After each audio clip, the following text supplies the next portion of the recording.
Hello दोस्तों, नमस्कार। मैं महेंद्र शास्त्र, एक्सपर्ट महंगा ICS अकादमी में आपका स्वागत करते हैं। छात्रों, क्लास लेने से पहले हम आपको अपने कोचिंग के बारे में जानकारी देना चाहते हैं कि एक्सपर्ट महंगा ICS अकादमी हमारे जो कोचिंग चल रही है, ये इसका ऐप बन चुका है।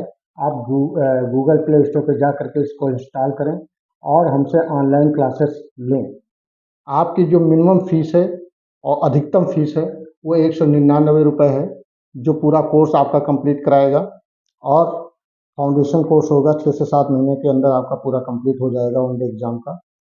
आगे आप हमसे इसके अलावा भी आप हमसे जुड़ सकते हैं, जैसे कि यूट्यूब से भी जुड़ सकते हैं, आप हमसे इंस्टाग्राम से भी जुड़ सकते हैं, आप हमसे लिंक से भी जुड़ सकते हैं, और आप हमसे टेलीग्राम से भी जुड़ सकते हैं और फेसबुक से भी जुड़ सकते हैं।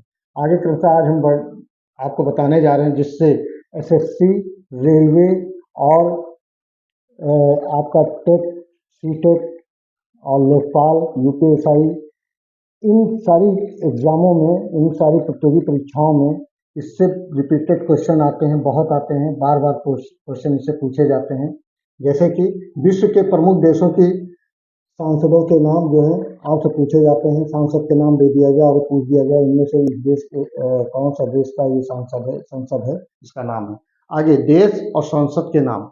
ऑस्ट्रेलिया में इसको फेडरल पार्लियामेंट कहा जाता है, और आयरलैंड में डेल आयरन कहा जाता है, अफगानिस्तान में शोरा कहा जाता है, और अर्जेंटीना में नेशनल कांग्रेस कहा जाता है, और ब्रिटेन में हाउस ऑफ कॉमन्स या हाउस ऑफ लॉर्ड्स कहा जाता है। संयुक्त राज्य अमेरिका में कांग्रेस कहा जाता है और इसको सीनेट व हाउस ऑफ रिप्रेजेंटेटिव्स कहा जाता है। आगे स्पेन में प्रोटर्स कहा जाता है, स्वीडन में रिक्सडान कहा जाता है, और दक्षिण अफ्रीका में हाउस ऑफ असेंबली कहा जाता है। मालदीव में मजलिस कहा जाता है, इससे प्रश्न आया है कई बार।